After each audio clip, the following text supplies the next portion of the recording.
Señores, buenas noches. Hoy hablaremos de los desahucios, sus abusos y consecuencias sociales. Analizaremos con nuestros invitados el informe que ha realizado un grupo de magistrados del Consejo General del Poder Judicial en el que denuncian los abusos de este sistema. El PSOE se une en esta línea y ha presentado una propuesta para mitigar sus efectos. Unos efectos que en ocasiones son extremos. Ayer precisamente fue encontrado muerto en su casa de Granada un hombre al que iban a desahuciar. Hablaremos también de otros dos temas de actualidad. El primero, la crisis de la deuda de España y Europa, y el segundo, la campaña electoral norteamericana que comienza su recta final. Analizaremos las últimas declaraciones del presidente Obama sobre España y las de los candidatos republicanos. Para ello, hoy nos acompañan en este programa Salvador Aenere, presidente de ADEA. Buenas noches. Muy buenas noches. José Manuel Alonso, portavoz de Izquierda Unida en el Ayuntamiento. Buenas noches. Muy buenas noches. Y Rosa Santos, senadora del PAR. Buenas noches, Rosa. Buenas noches a todos. Vamos a comenzar hablando por el primero de estos temas que presentábamos, ese informe que han elaborado esta semana un grupo de magistrados del Consejo General del Poder Judicial en el que mostraban esos abusos que ocasionan los desahucios y las consecuencias sociales para las personas afectadas. Ayer mismo era encontrado muerto en su domicilio una persona que iba a ser desahuciada. Son circunstancias graves, consecuencias graves socialmente. ¿Qué valoración hacéis de este informe que han puesto de manifiesto los magistrados? ¿Podría servir para cambiar el sistema de desahucios, José Manuel? Debería de servir para cambiar un sistema que viene de 1909, que favorece fundamentalmente a los bancos, lo dicen así con mucha claridad los jueces españoles, el Consejo General del Poder Judicial, y que los coloca a los desahuciados en una situación evidente de indefensión. Yo creo que el informe es durísimo, yo creo que el informe marca en muchos casos líneas claras de trabajo y que además, yo creo que marca unas situaciones que deberían de pensarse seriamente a los bancos, porque con esos desahucios lo único que consiguen es acumular propiedades, en muchos casos invendibles, y desde luego también acumular desgracia en su entorno y acumular sensaciones de profunda indefensión en el entorno bancario. Hay muchas razones por las que se producen los desahucios, fundamentalmente el paro, es la principal causa del mismo, lo marca también ese informe, y los jueces dicen concretamente que es un sistema abusivo, que hay una mala praxis bancaria, que dicen exactamente, que acusan de torticero al sistema de desahucios, y además proponen transferir las ayudas que dan a la banca a los hipotecados para que puedan pagar sus propiedades con facilidad y no provocar además esa acumulación de productos inmobiliarios en manos de los bancos. Creo que es una línea a tener en cuenta y creo que es una reacción por parte de los jueces contra una situación que deviene cada vez más injusta. ¿Qué valoración hace, Salvador, de este informe? ¿Se deberían, por lo menos, valorar esas propuestas de los jueces? Bueno, vamos a ver, la realidad es que estamos viviendo, lo sabemos, porque además desde hace tiempo y además en el horizonte más próximo no se atisba que una mejoría de la crisis, de la situación económica. Lógicamente, por una parte, hay un gran número de ciudadanos que lo están pasando mal, que tienen estrecheces en su economía, que les cuesta llegar a final de mes. La cifra de paro es muy elevada, con lo cual pues, los ingresos disminuyen y tus obligaciones muchas veces están ahí, las fijas, lo que sería pagar una cuota de una hipoteca. Hay otras variables que tú puedes prescindir de ellas, como un teléfono móvil o todo tipo de gastos. Entonces, es cierto que probablemente se dan circunstancias, se dan ocasiones en que pues, conocemos lo del fallecido y otras situaciones no deseables, situaciones desagradables.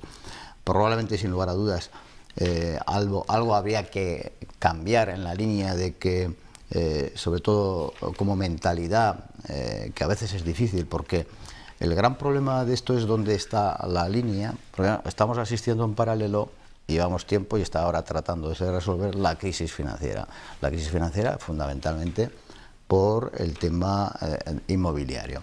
Estamos viendo ese momento, estamos viendo la situación de muchas entidades, la necesidad del rescate para el sector financiero, y entonces esa línea donde es complicado llegar a avanzar en la medida de negociar, agotar al límite la posibilidad de negociación con el afectado que no puede pagar su hipoteca, darle plazos, buscar soluciones para llegar a evitar situaciones límites, pero por otro lado tampoco se puede trasladar a la sociedad que algo cambia y tal. Y además, lo que es más importante de todo esto, y es que según cómo se enfoque el tema, de alguna manera las exigencias que puede haber por parte de las entidades financieras en la contratación de nuevas hipotecas, por ejemplo, decir, oye, si en tiempos pasados se dio hasta el 90%, decir, no, pues vamos a dar solo el 60%, vamos a exigir determinado tipo de garantías. Las exigencias pueden dificultar todavía más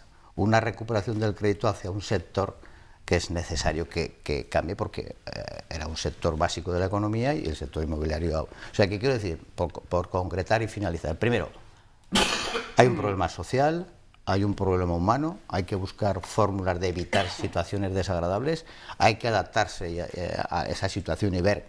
Pero por otra parte, hay que tener cuidado porque probablemente uno de los temas que se dificulta mayor es el acceso a la financiación de vivienda futuro con unas nuevas condiciones que derivarían, que tomarían las entidades financieras por una mayor flexibilidad que dificultara en el tiempo el cobro de una hipoteca impagada.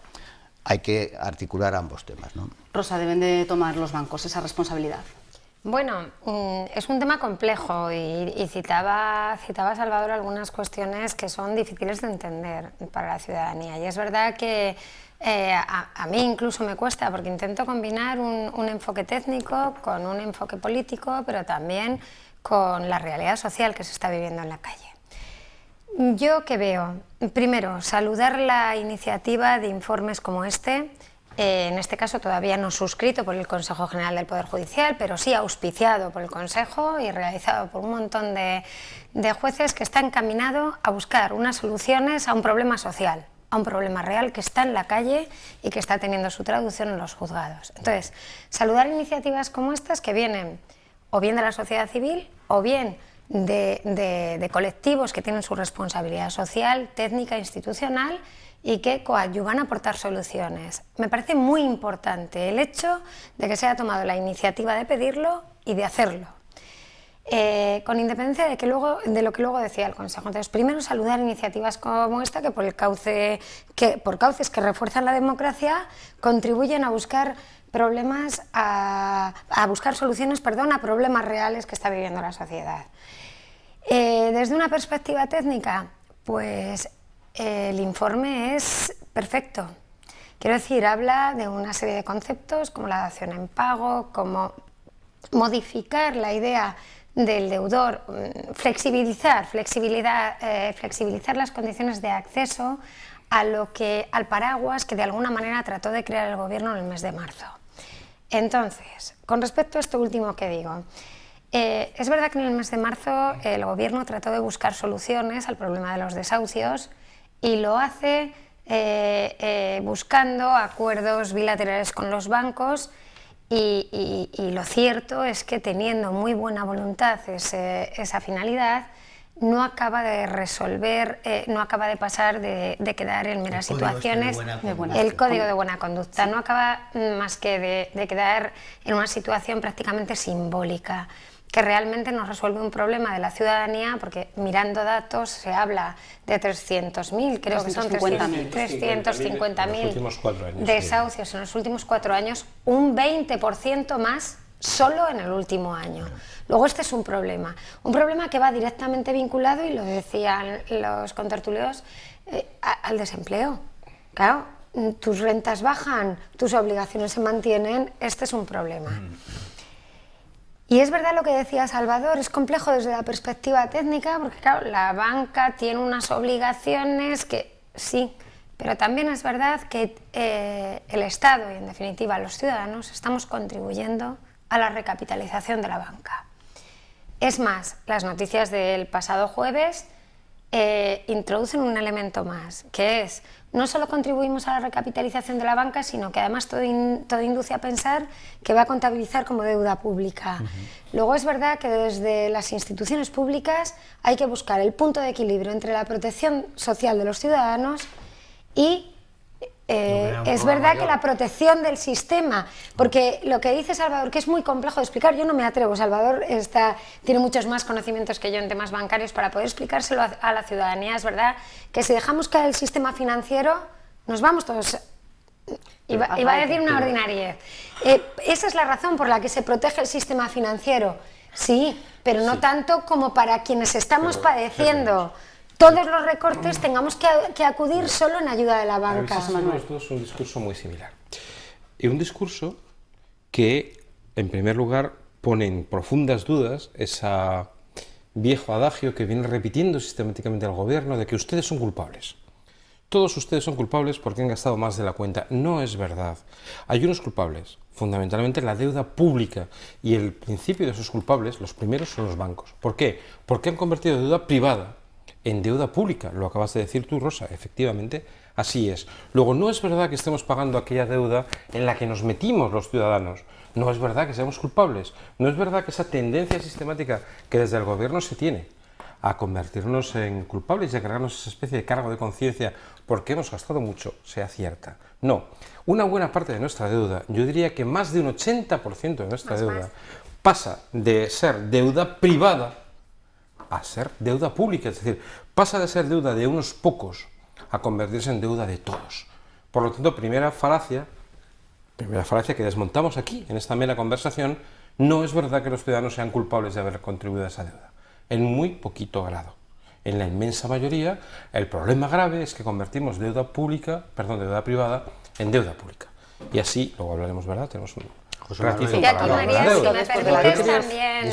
Disculpa, yo trato de ser más pragmático en el sentido de que yo no he hablado de que yo recuerde nada de que eso culpable porque es, yo. No. Sí, pero no, sí que quiero hacer sí, de culpables no, pero yo sí voy a hacer un matiz. Yo lo que he dicho es que hoy tenemos una situación que es la que tenemos, porque está bien de vez en cuando mirar a ver qué ha pasado y por qué y no sé cuántas, y está bien, pero tenemos una situación. Y el tema es que tenemos que buscar soluciones a la situación. ¿Me permitís que saque aquí también una vena de viejo izquierdista, viejo marxista viejo, como me suelo decir en algunos casos, de esa tesis, ¿verdad?, sobre Feuerbach? Lo importante es transformarla. Porque lo hemos dicho todos, yo creo que en el análisis no estamos todos muy separados. Lo tenemos aquí clarito. Está claro. 350.000 en 4 años. En la inmensa mayoría creados por el paro o por descensos drásticos de los ingresos. En su inmensa mayoría también casi un 60% entre 0 y 100 o 100 y 200.000. Es decir, no estamos hablando de deuda con respecto a sus hipotecas.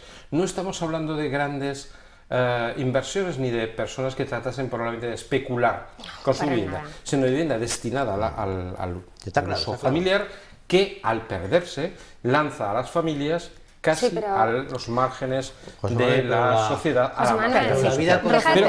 Dejadme un momentito, por favor. Solo acabar el razonamiento, que es muy sencillo. Ese es el problema, lo retratamos todos, nadie nos negamos a asumirlo. ¿Cuál es la solución?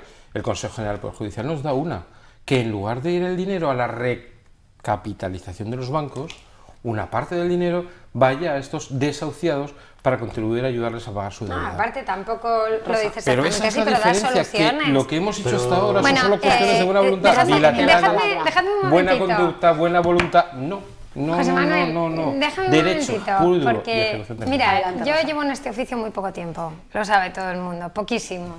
Y yo te podría decir ahora, yo no me siento culpable de las decisiones que se han tomado hasta ahora. Es evidente, ¿no? No he tenido responsabilidad. Pero tengo un hijo y me gustaría dejarle una sociedad como mínimo como la que yo he recibido.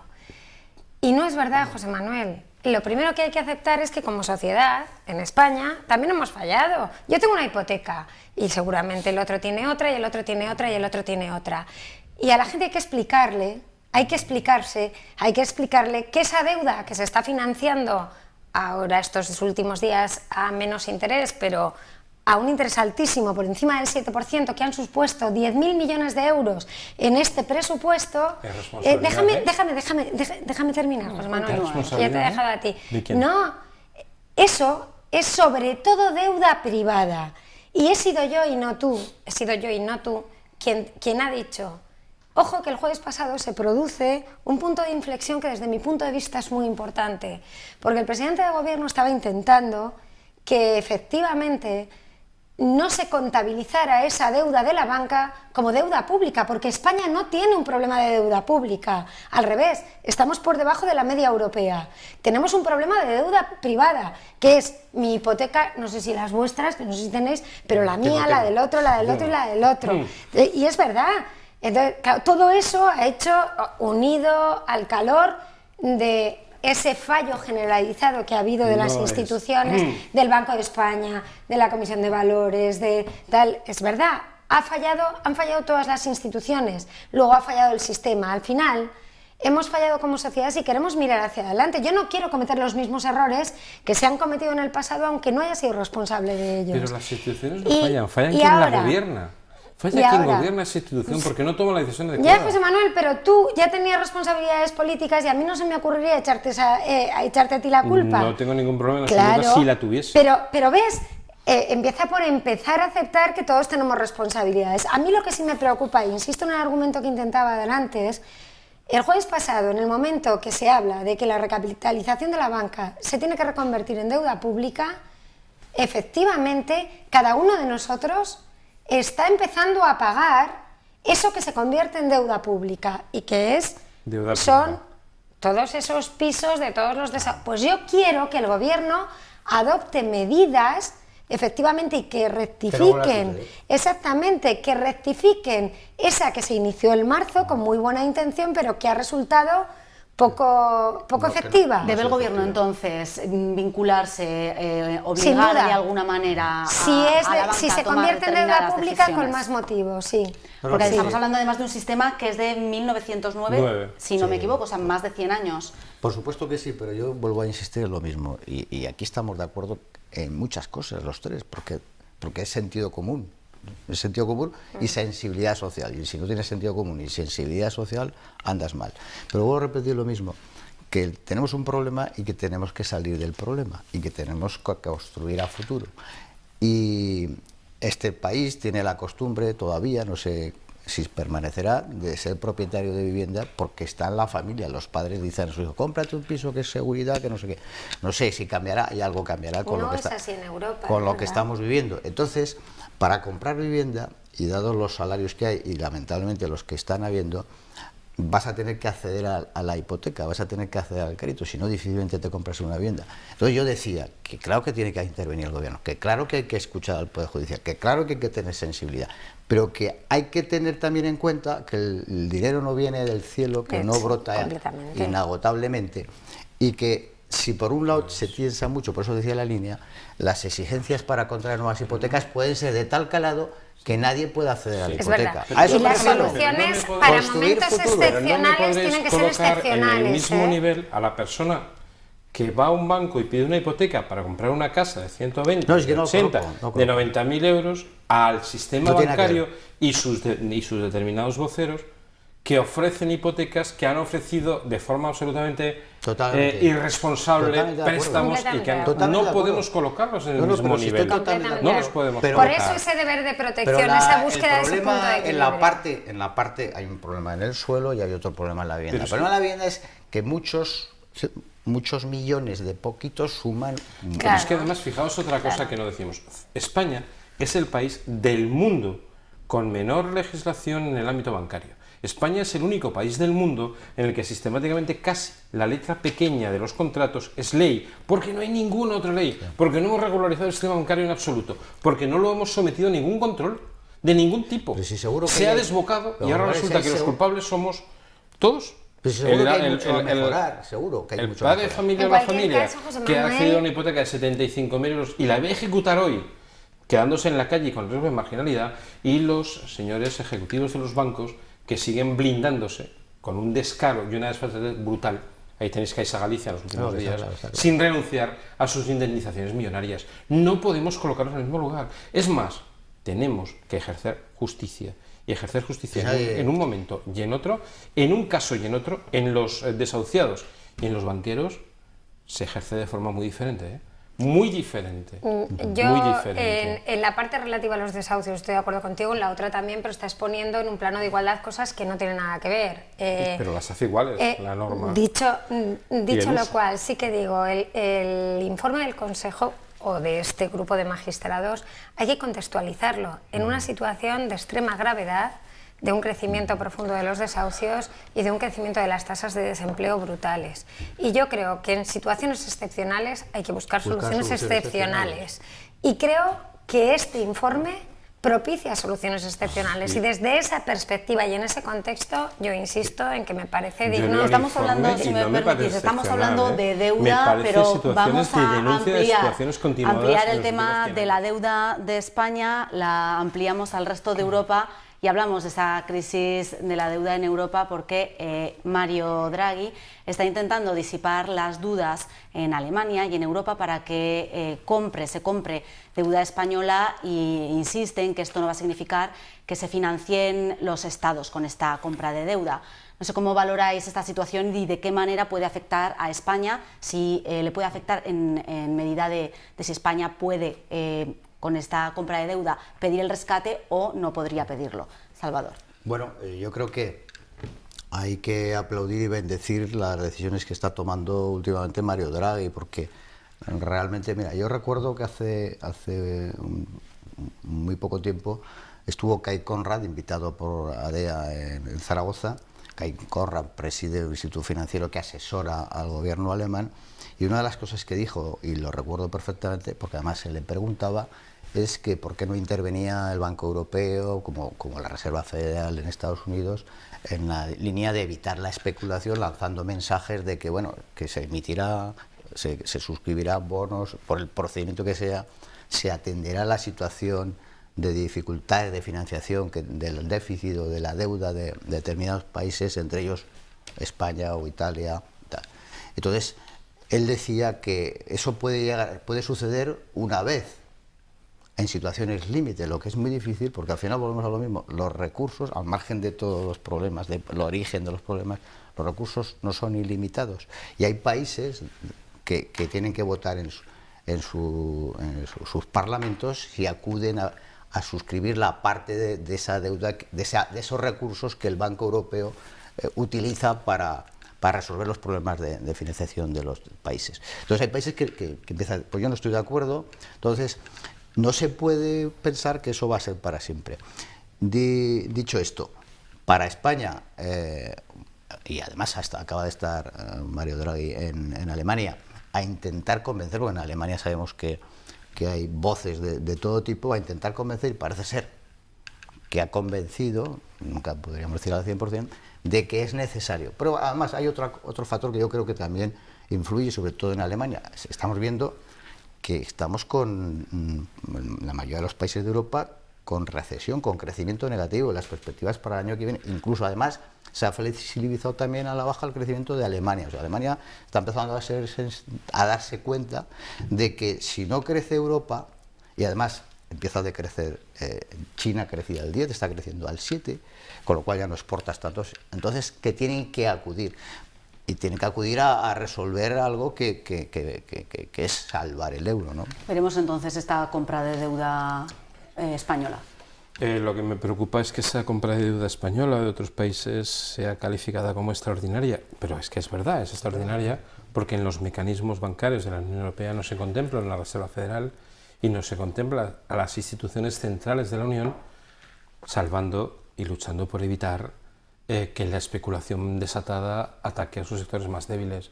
Es decir, un sistema bancario central que no trata de imponer pautas, que no trata además de actuar en defensa está muy por debajo del de cada uno de los países por separado, lo ha sustituido, pero no les brinda esa misma protección y actúa exclusivamente en virtud de los intereses del centro. El centro de la Unión Europea es fundamentalmente Alemania. Y eso es lo que está haciendo. Lo único que ocurre es que efectivamente, como dice Salvador, Alemania está viendo que la crisis que ellos mismos han propiciado en la Europa periférica está empezando a volverse contra ellos. Pues Vamos a ver cómo reacciona. a ver si la cosa sigue y convencemos a Merkel y compañía de que esto no debe ser así. Pues de momento hay que aplaudir efectivamente, la fortaleza que ha tenido Mario Draghi. Exactamente. Yo empiezo por esta reflexión que hacía ahora Salvador. Fundamental.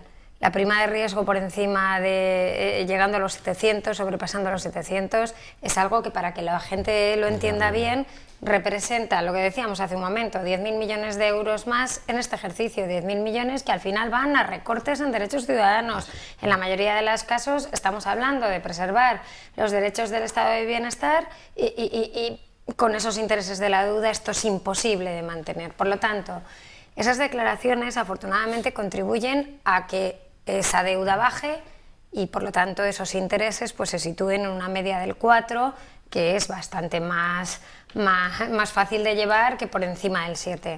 Pero... Aún así, déjame terminar, José Manuel, aún así... Queda poquito tiempo. Yo apunto la misma reflexión que hacía el otro día, el tema de si comprar o no comprar o tal.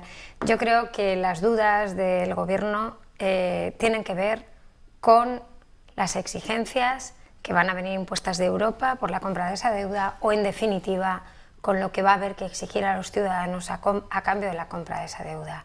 Por eso saludo esas declaraciones porque efectivamente son muy importantes, han permitido que se rebaje el nivel, que hablamos de muchos millones de pesetas, pero yo creo que se está hablando desde el gobierno con acierto qué exigencias, qué sacrificios va a traer consigo aparejadas esas obligaciones impuestas de Europa. Bueno, se nos ha acabado el tiempo, siento no poder que podamos hablar de otros temas y continuar con este. Muchas gracias a los tres por habernos acompañado, nos despedimos, que pasen un feliz fin de semana, el lunes estaremos de vuelta con todos ustedes. Buenas noches.